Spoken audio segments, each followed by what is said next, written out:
Hi friends, welcome to our channel. ஜாலியாக ஒரு video. Friday பார்த்தீங்கன்னா நாங்கள் பழனிக்கு போயிருந்தோம். ரொம்ப வருஷம் ஆச்சு பழனிக்கு போகலாம் அப்படின்னு சொல்லி போகவே இல்லை. அவர் பார்த்தீங்கன்னா நம்ம லைவ் போட்டிருக்கும்போது நம்மளோட சப்ஸ்கிரைபர் கேட்டாங்க, பழனி போனீங்களா அப்படின்னு. நாங்களே யோசிச்சு பார்த்தோம், நம்மளும் போகலான்னு சொன்னால் இன்னும் போகல. இப்போ நம்மளோட சப்ஸ்கிரைபரும் கேட்குறாங்க, சரி போயிட்டு தான் வரலாமா அப்படின்னு திடீர்னு முடிவு எடுத்தோம். அவர் பார்த்தீங்கன்னா 2 வீலரில் போகலாமா பஸ்ஸில் போகலாமா அப்படின்னு யோசிச்சுட்டே இருந்தால் கடைசியாக பார்த்தீங்கன்னா பஸ்லேயே போகலாம் அப்படின்னு முடிவு பண்ணி பஸ்லேயே கிளம்பிட்டோம். பழனிக்கு போகணும் அப்படின்னாலே எல்லோரும் கொஞ்சம் நேரமே கிளம்பி போவாங்க. ஆனால் நாங்கள் பார்த்தீங்கன்னா கொஞ்சம் லேட்டாகி கிளம்பிட்டோம். அங்கே போனதுன்னு பார்த்தீங்கன்னா சரியான வெயில். போகும்போதே 11 மணி ஆயிடுச்சு. மலை ஏறுற இடத்துல பார்த்தீங்கன்னா மொபைல் செக் பண்ணுறோம், ஸ்கேன் பண்ணுறோம், வச்சுருந்தா மாட்டிக்குவீங்க, தயவு செஞ்சு கீழே வச்சுட்டு வந்துருங்க அப்படின்னாங்க. அவங்களே மொபைல் வைக்கிற இடத்தையும் சொன்னாங்க. சரி அப்படின்னு அங்கே கொண்டு போய் மொபைலை கொடுத்துட்டு மலை ஏற ஆரம்பிச்சிட்டோம். தம்பிக்கு பார்த்தீங்கன்னா ஒரு தம்பி, பெரிய தம்பி அவனா நடந்தே படிக்கட்டு ஏறிட்டான். சின்ன தம்பி பார்த்தீங்கன்னா கீழே ஒரு துளி கூட இறங்கல. அப்பா தூக்கு அப்பா தூக்கு அப்படின்னு சொல்லிட்டு தூக்கிட்டே தான் மலை ஏறிட்டோம். சாமி பார்க்குற இடத்துல பார்த்தீங்கன்னா ஓவர் கூட்டம்.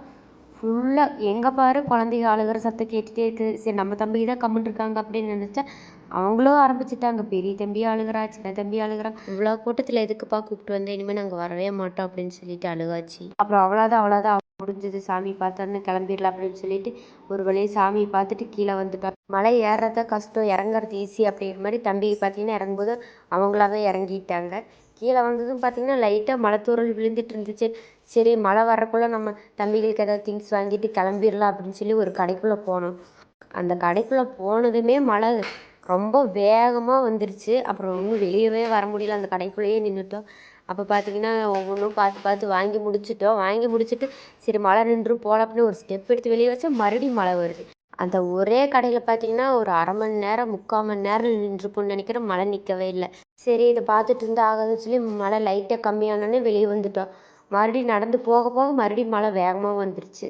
மறுபடியும் ஒரு இடத்துல ஓரமாக நின்று இருந்துட்டு மறுபடியும் சரி இது பார்த்துட்டே இருந்தாவது நனைஞ்சிட்டே போயிடலாம், பஸ்ஸுக்கு போகணும்ல அப்படின்னு சொல்லிட்டு கிளம்பிட்டோம். கிளம்பி போகிற வழியில் பார்த்தீங்கன்னா லைட்டாக தூறல் மட்டும் விழுந்துச்சு. மழை வேகமாக வந்தது குறைஞ்சிருச்சு. மறுபடியும் ஒரு கடையில் போய் பார்த்தீங்கன்னா தம்பிக்கு வந்து முருகர் ரொம்ப பிடிக்கும் அப்படின்னு சொல்கிறதால ஒரு ஃபோட்டோ ஒன்று வாங்கிட்டு அந்த கடையிலேருந்து கிளம்பிட்டோம். கிளம்பி பார்த்தீங்கன்னா பஸ் ஸ்டாண்டு போயிட்டோம்.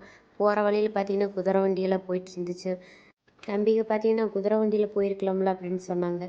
நான் பார்த்தீங்கன்னா நீ இதை அங்கேயே சொல்லியிருக்கணும், இவ்வளோ தூரம் சொல்கிறேன், வேண்டாம் இன்னொரு டைம் வந்து கண்டிப்பாக பழனி வரும், அப்போ உங்களை கூப்பிட்டு போகிறேன் அப்படின்னு சொல்லிட்டாரு. அவ்வளோதான் ஃப்ரெண்ட்ஸ், இந்த வீடியோ பிடிச்சிருந்தா லைக் பண்ணுங்கள், ஷேர் பண்ணுங்கள், சப்ஸ்கிரைப் பண்ணுங்கள். பாய்.